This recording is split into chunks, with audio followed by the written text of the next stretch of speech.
Assalamualaikum warahmatullahi wabarakatuh.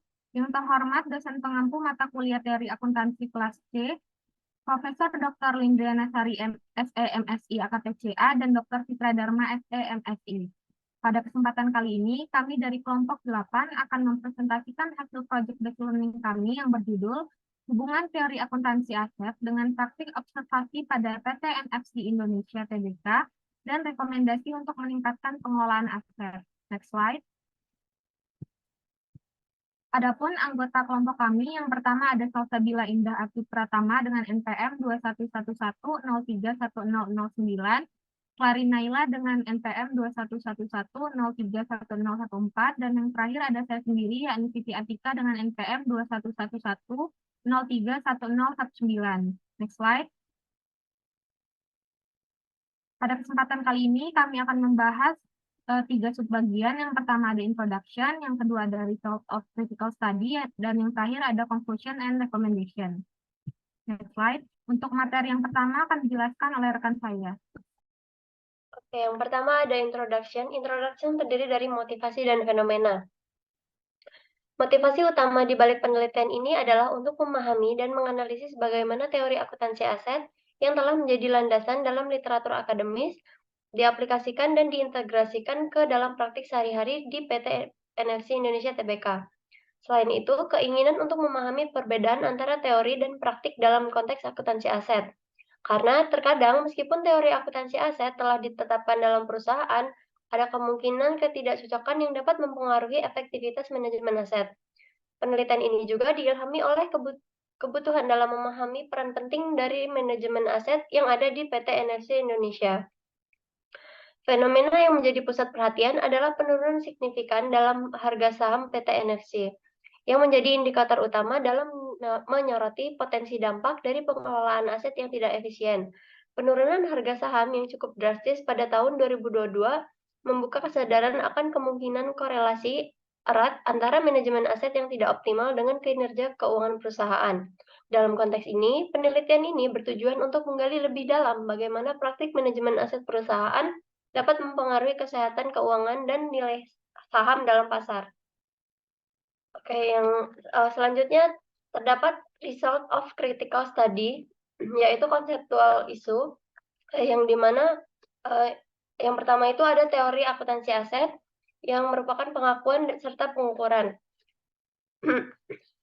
Penyusunan laporan keuangan didasarkan oleh IASB atau AASB atau yang kita kenal dengan IFRS dengan memberikan pedoman atau prinsip-prinsip yang sesuai standar.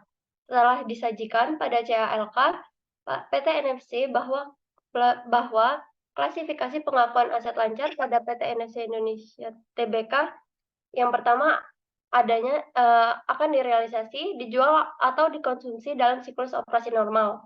Yang kedua untuk diperdagangkan. Yang ketiga akan direalisasi dalam 12 bulan setelah tanggal pelaporan atau kas atau secara kas kecuali yang dibatasi penggunaannya atau akan digunakan untuk melunasi suatu liabilitas dalam paling lambat 12 bulan setelah tanggal pelaporan. Yang terakhir adalah seluruh aset lain diklasifikasikan sebagai aset tidak lancar. Selanjutnya ada pengukuran aset pada PT NFC Indonesia. Yang pertama ada pengukuran aset keuangan yang diukur pada nilai wajar melalui laba rugi. Yang kedua ada aset keuangan yang diukur pada biaya perolehan, diamortisasi, atau instrumen utang. Yang ketiga ada aset keuangan yang diukur pada FVOC tanpa reklasifikasi keuntungan dan kerugian kumulatif saat penghentian pengakuan atau instrumen ekuitas. Yang terakhir ada aset keuangan diukur FVOC dengan fitur reklasifikasi keuntungan dan kerugian kumulatif atau instrumen utang. Telah dikatakan juga di dalam CALK bahwasanya aset tidak lancar yang tidak memiliki masa manfaat akan diberhentikan pengakuannya. Next slide. Selanjutnya ada permasalahan di PT NFC Indonesia. Isu yang terjadi pada perusahaan ini ialah melonjaknya penurunan harga saham yang sebanyak 48% dari level tertingginya. Walaupun saham tersebut menurun sangat tajam, valuasi saham NFCX masih terbilang mahal atau overvalue. Mengacu pada kinerja terakhir NFC mengalami penurunan, laba bersih turun tajam 89,01% secara tahunan dari 27,56 miliar pada kuartal 1 2022 menjadi hanya 3,3 miliar pada periode yang sama di tahun 2022. Sedangkan jumlah aset turun 1,9% dari 1,9 triliun per akhir 2021 menjadi 1,9 triliun per akhir 2022. Terutama berasal dari penurunan aset lancar. Penurunan jumlah aset juga menyebabkan salah satu faktor turunnya harga saham PT NFC, sehingga perlu adanya perhitungan terkait rasio keuangan untuk menilai aset perusahaan. Penilaian yang digunakan adalah profitabilitas, leverage, dan nilai perusahaan yang akan dibahas oleh rekan saya. Baik, masuk ke dalam profitabilitas. Berdasarkan data yang diperoleh dari laporan keuangan tahunan PT NFC Indonesia Tbk, diperoleh hasil perhitungan profitabilitas pada tahun 2021 sampai 2022 yang diukur dengan rasio tingkat pengembalian aset ROA atau Return of Asset, tingkat pengembalian ekuitas ROE atau Return of Equity, dan margin laba bersih atau NPM, Net Profit Margin. Yang pertama, ROA atau Return of Asset secara umum merupakan jenis dari rasio probabilitas yang dimana biasanya dimanfaatkan untuk menilai kemampuan yang dimiliki oleh suatu perusahaan dalam memperoleh laba lewat aktiva. Rumus ROA sendiri adalah laba bersih dibagi total aset dikali 100%. Pada PT NFC Indonesia Tbk, perolehan ROA pada tahun 2021 sebesar 17,3%, sedangkan pada tahun 2022 sebesar 1,3%. Hal ini menandakan bahwa perseroan atau PT NFC Indonesia Tbk mengalami penurunan tingkat pengembalian aset atau ROA sebanyak 16% karena laba bersih dan total asetnya pada tahun berjalan mengalami penurunan yang signifikan. Lalu Return of Equity ROE adalah imbal hasil yang dicetak perusahaan untuk pemegang saham.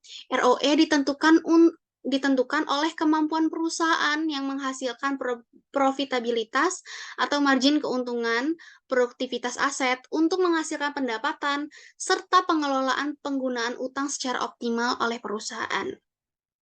Rumus ROE itu sendiri adalah laba bersih dibagi ekuitas dikali 100%. Hasil ROE pada tahun 2021 pada PT NFC Indonesia Tbk ialah sebanyak 24,4%, sedangkan pada tahun 2022 sebanyak 1,7%. Yang diartikan bahwa perusahaan mengalami penurunan ROE pada tahun 2022 yang disebabkan menurunnya laba bersih dan total ekuitas. Selanjutnya, profit margin NPM adalah persentase pendapatan yang dihasilkan dari aktivitas bisnis dan mengkalkulasikan setiap aliran dana operasional dan biaya pajak. Semua aliran dana ini kemudian akan dihitung dan diukur untuk mengetahui persentase keuntungan yang didapatkan oleh perusahaan. Makin tinggi persentase net profit margin yang didapatkan, maka secara efisien aktivitas bisnis yang dijalankan dapat dikatakan berhasil. Rumus dari NPM itu sendiri adalah laba bersih dibagi total pendapatan dikali 100%.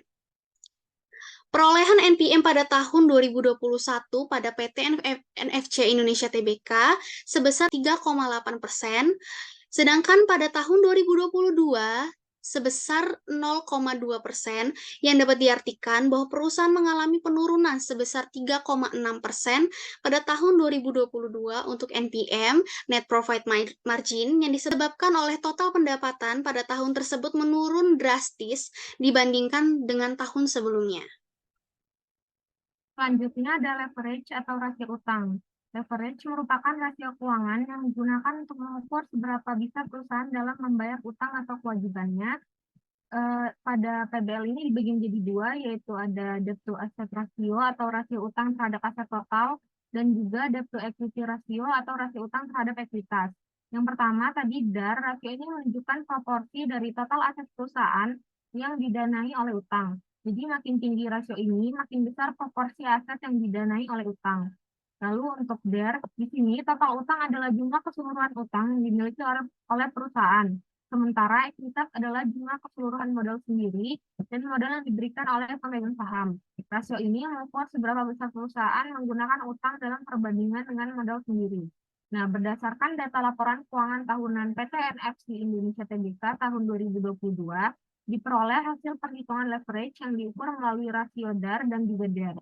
Yang pertama, untuk DAR, pada PT NFC Indonesia, debt to asset rasio untuk tahun 2021 itu sebesar 28%, sedangkan pada tahun 2022 sebesar 26,2%.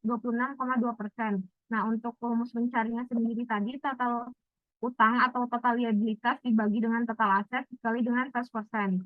Nah, pada tahun 2021, perolehan DAR ini memiliki dibandingkan dengan tahun 2022 itu mengalami penurunan sebesar 1,8%. Hal ini berimbas dari penurunan angka liabilitas dan juga aset perseroan. Lalu untuk DER, itu pada PT NFC Indonesia Tbk untuk tahun 2021 sebesar 38,9%, sedangkan pada tahun 2022 35,4%. Hal ini dapat diartikan bahwa perusahaan mengalami penurunan sebesar 3,5% pada tahun 2022 karena liabilitas dan ekuitas perseroan mengalami penurunan pula. Next slide. Selanjutnya ada nilai perusahaan. Nilai perusahaan merupakan ukuran yang menggambarkan keseluruhan estimasi nilai sebuah perusahaan. Hal ini mencakup semua aset, pendapatan, laba, utang, dan faktor lain yang dapat memberikan gambaran tentang seberapa besar perusahaan bernilai. Nah, dari nilai perusahaan ini terdapat dua metode yang digunakan untuk menilai. Yang pertama itu ada EPS atau earning per share atau laba per saham, yang merupakan ukuran untuk menunjukkan jumlah laba bersih per saham yang dimiliki oleh pemegang saham suatu perusahaan. Rumusnya sendiri itu adalah laba bersih dibagi total saham beredar.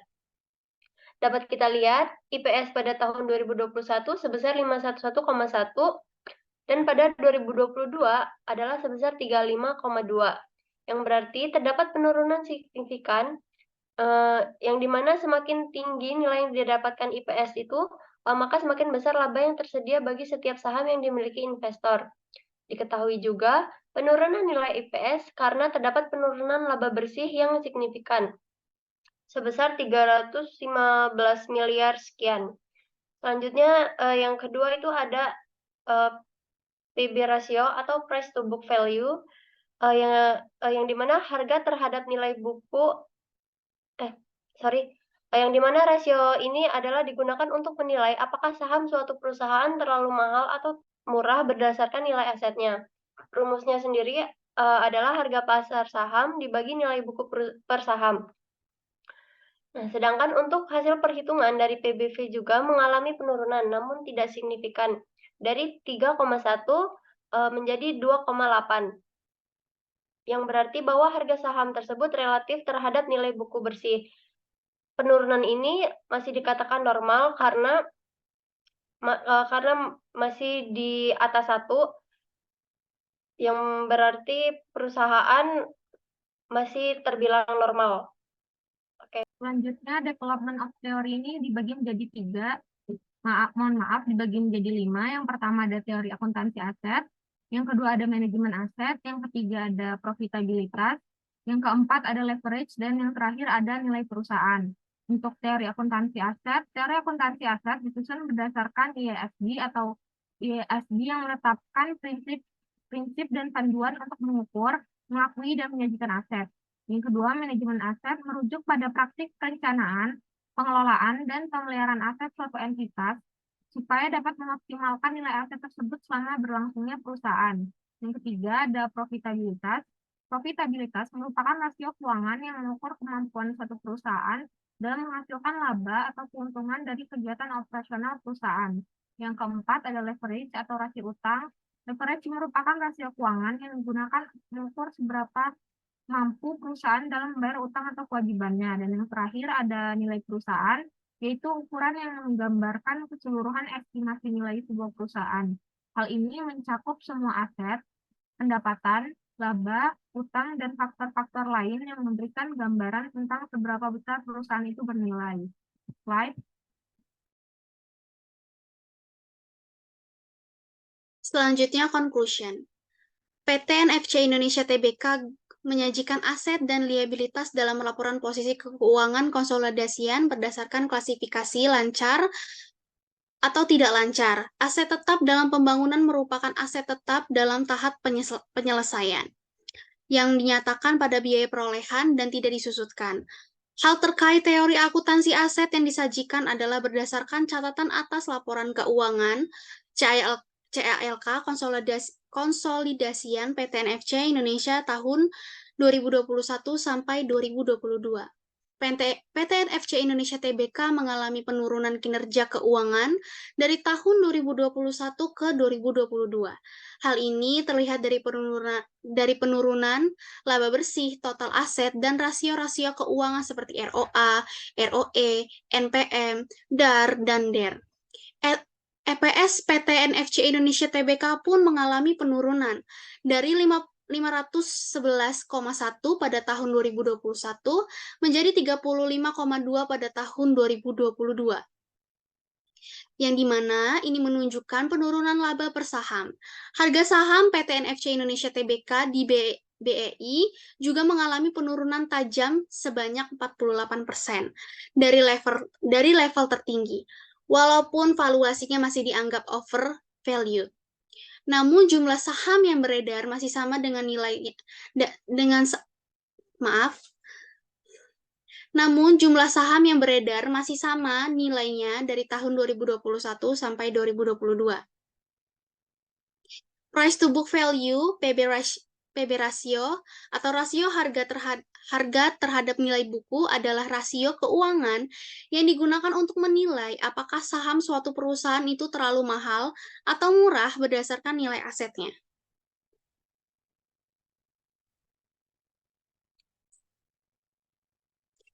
Lalu penyebab utama penurunan kinerja keuangan antara lain adalah penurunan laba investasi, penurunan aset lancar dan total aset, serta penurunan laba bersih dan laba yang diatribusikan kepada pemilik induk. Secara keseluruhan, data keuangan dan rasio-rasio keuangan menunjukkan kinerja PT NFC Indonesia Tbk mengalami penurunan di tahun 2022 dibandingkan dengan tahun 2021. Ini menjadi salah satu faktor penyebab penurunan harga saham perusahaan PT NFC Indonesia Tbk. Jadi inti dari kesimpulannya conclusion ini, kinerja keuangan dan harga saham PT NFC Indonesia Tbk mengalami penurunan dari tahun 2021 sampai 2022 berdasarkan data dan rasio-rasio keuangan yang telah disajikan.